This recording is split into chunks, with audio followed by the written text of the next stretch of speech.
Om Namo Bhagavate Vasudevaya. Om Namo Bhagavate Vasudevaya. Om Namo Bhagavate Vasudevaya. Narayanam Namaskritya Naram Chaiva Narottamam Devim Saraswatim Vyasam Tato Jaya Mudirayet. Before reciting this Srimad Bhagavatam, which is the very means of conquest, one should offer respectful obeisances unto the personality of Godhead, Narayan, unto Narayan Rishi, the supermost human being, unto Mother Saraswati, the goddess of learning, and unto Srila Vyasadeva, the author.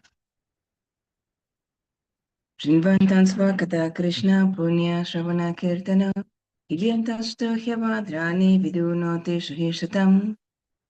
Sri Krishna, the personality of Godhead, who is the Paramatma or Super Soul in everyone's heart and the benefactor of the truthful devotee, cleanses desires for material enjoyment from the heart of the devotee who relishes his messages, which are in themselves virtues when properly heard and chanted. Nasapraya samhadreshu nityam bhagavata sevaya bhagavati uttama shloke bhaktir bhavati nashtaki. By regular attendance in classes on Bhagavatam and by rendering of service to pure devotees, all that is troublesome to the heart is almost completely destroyed, and love and service unto the personality of Godhead, who is praised with transcendental songs, is established as an irrevocable fact. So we have 6.65. Srimad Bhagavatam, 4th Canto, Chapter 24, chanted the song, sung by Lord Shiva. I will be covering text 64 and 65. Text 64. Tristans vashaktya demam anupravishtas chaturvidam pudam atmamashakanam ato vidustam purusham sanaptam antar bunke krishikir madhusada griham mayaham.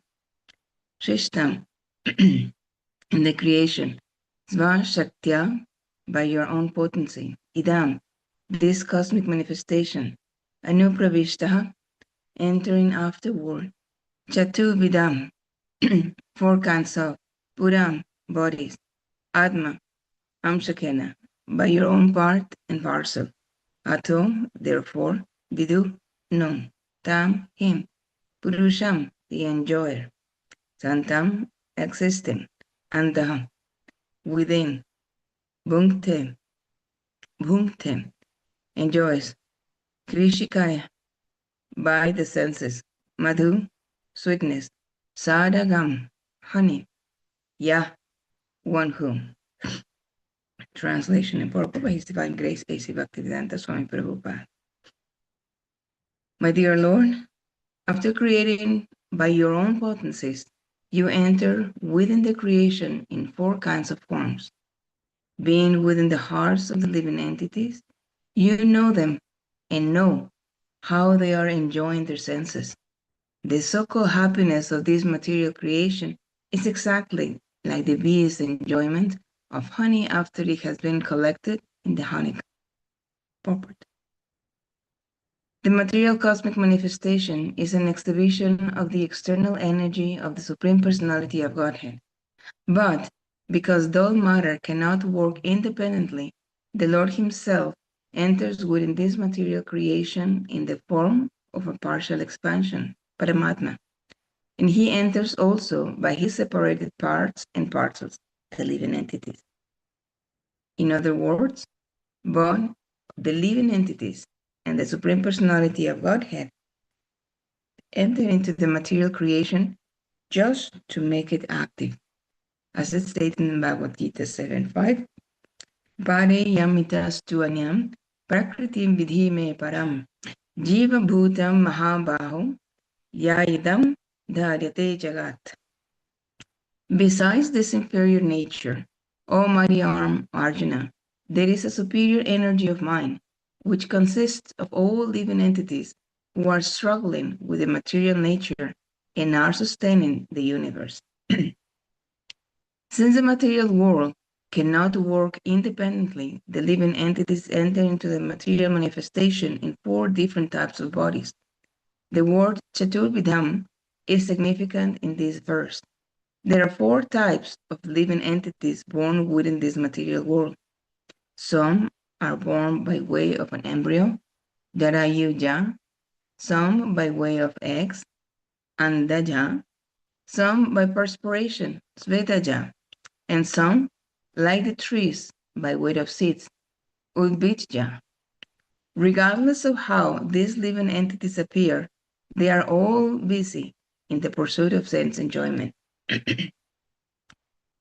The materialistic sciences contention that living entities other than human beings have no soul is nullified herein.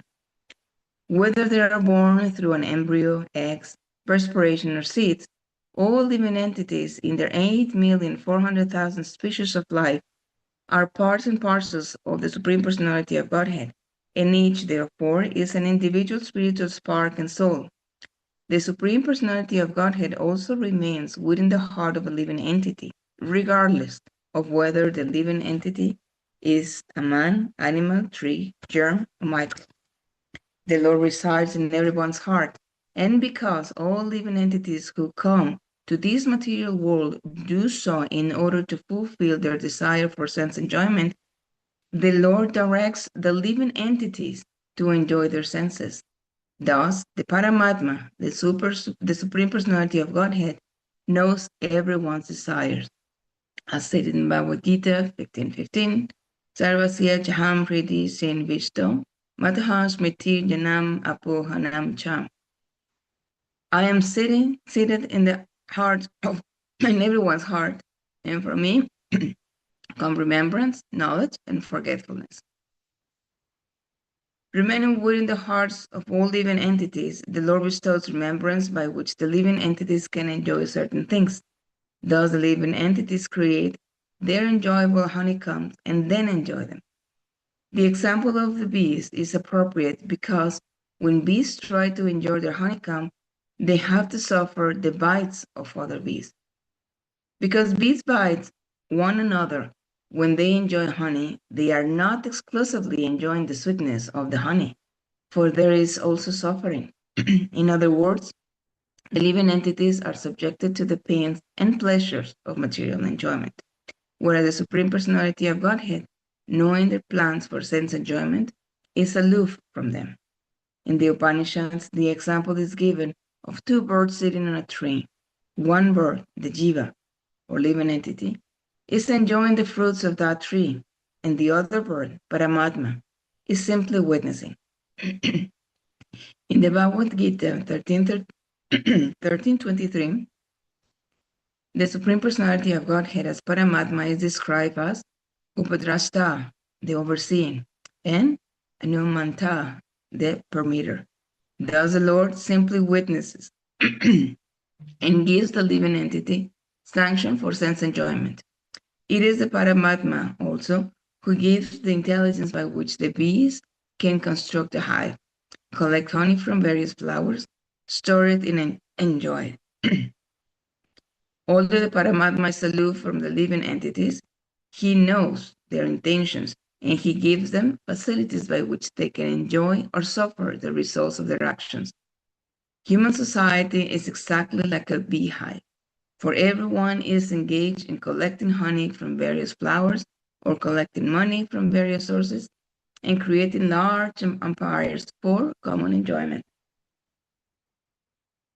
However, after these empires are created, these vices of other nations have to be suffered. Sometimes nations declare war upon one another, and the human beehives become sources of misery. Although human beings are creating their beehives in order to enjoy the sweetness of their senses, they are at the same time suffering from the bites of other persons or nations. The Supreme Personality of Godhead as Paramatma is simply witnessing all these activities. The conclusion is that both the Supreme Personality of Godhead and the Jivas enter into this material world. However, the Paramatma, or Supreme Personality of Godhead, is worshipable because he has arranged for the happiness of the living entities in the material world. Because it is the material world, however, no one can enjoy any kind of happiness without inebriety. Material enjoyment means inebriety, whereas spiritual enjoyment means pure enjoyment under the protection of the Supreme Personality of Godhead.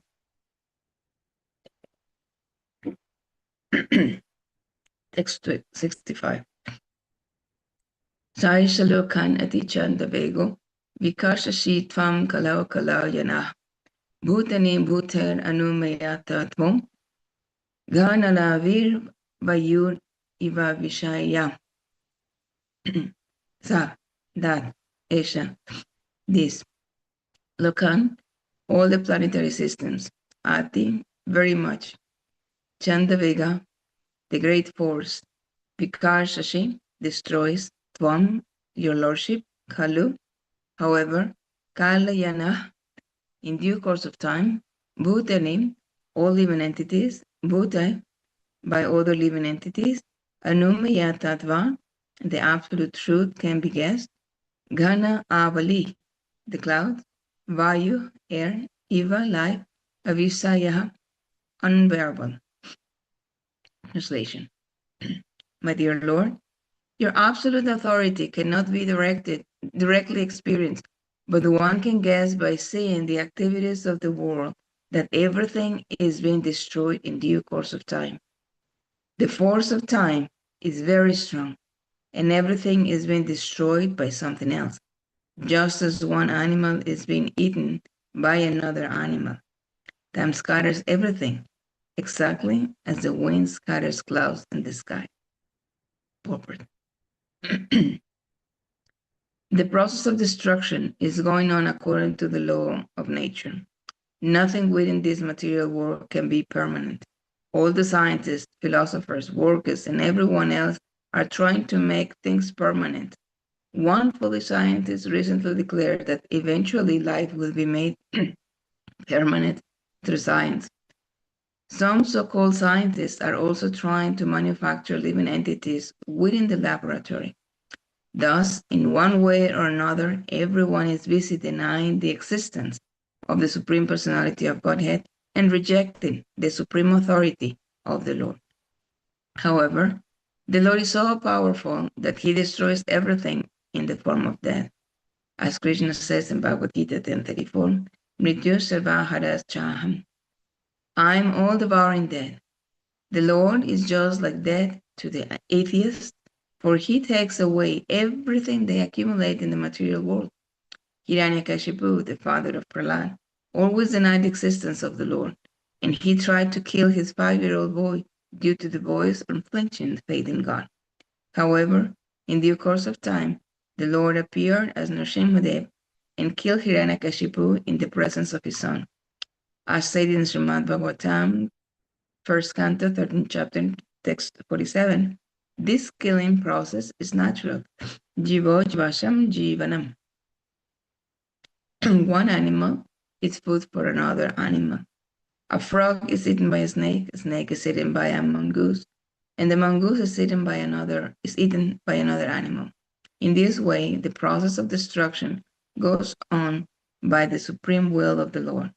Although we do not see the hand of the Supreme Lord directly, we can feel the presence of that hand through the Lord's process of destruction. We can see the clouds scattered by the wind, although we cannot see how it is being done because it is not possible to see the wind. Similarly, although we do not directly see the Supreme Personality of Godhead, we can see that he controls the process of destruction. The destructive process is going on fiercely under the control of the Lord, but the atheist cannot see it. Om Gyanati Mandasya Gyanjala Salaka Chakra Militam Jinatas Vaisri Gurave Namaha.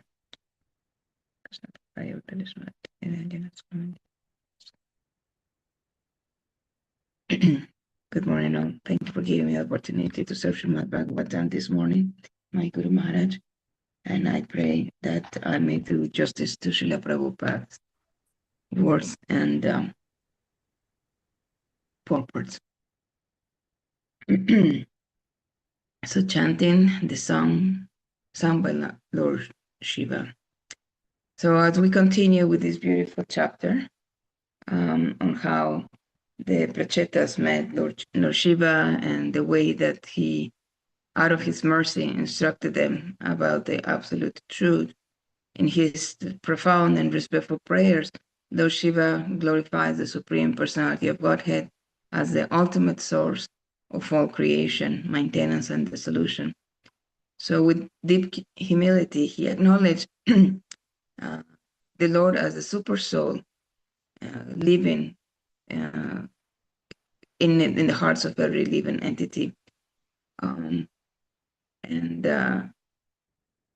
Lord Shiva also teaches that true purification and fearless flourish from meditating upon the Lord's lotus feet and wholeheartedly engaging in bhakti yoga. This is a very important point, and we have discussed before that true yoga, that linking, is when we actually meditate upon the lotus feet of the Lord. If we meditate trying to clear, quote unquote, clear our mind, that is just breathing exercises that would not be conducive to anything. Why? Because there's no way that we can stop our mind from engaging in thoughts unless we are Goswamis. But when our mind is engaged in meditating upon Krishna, then we are advancing. Though Shiva even warns that those who take the impersonal path find the Lord intangible, while sincere devotees, through loving service, attain Him with ease. Yes, we cannot, the purport just said, we cannot see the wind. However, we can see how the wind carries everything around. So the atheist won't be able to process anything, but a devotee will see that that's actually the hand of the Lord in the form of a wind, who is even destroying with the most tremendous vortex there is. So, and we have seen many examples. So Krishna, the Supreme Personality of Godhead, his power is beyond compare. He is the supreme controller, but yet he remains ever accessible to those who offer him their hearts and devotion. After creating the cosmos through his various potencies, the Lord enters into four kinds of forms, primary as Paramatma, the super soul, and as the living entities themselves, who are its separated parts and parcels. His divine presence animates the otherwise inert material nature. And this is a reminder that we are alive because the living force, the Paramatma, resides in our hearts. All living beings, regardless of how they are born, whether from embryos, eggs, perspiration, or seeds, are individual spirit souls, and the Lord resides in each of their hearts.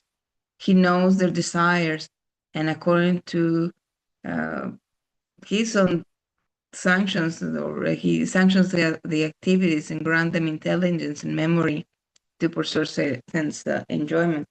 In other words, he gives them free will. However, this material happiness, or so-called material happiness, is compared to bees enjoying honey in a hive, where there is some sweetness.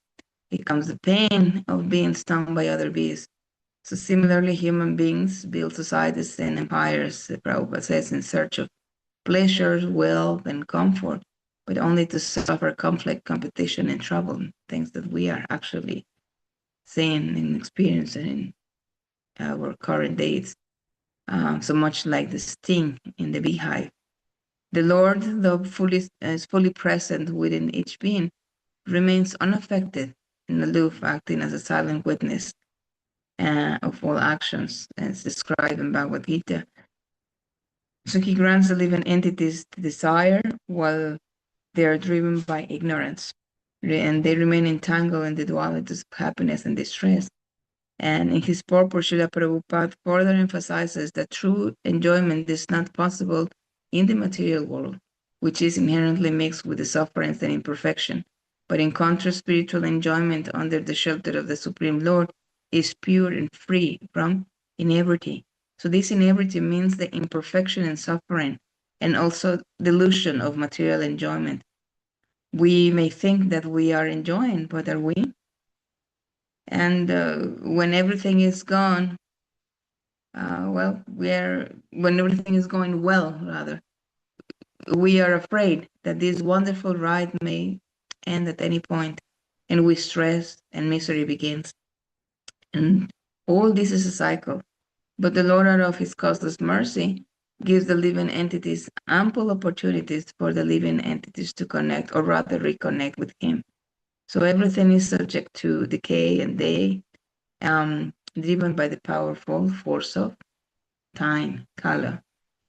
So scientists can put tremendous efforts, and materialists can also try to achieve permanent or even create life artificially,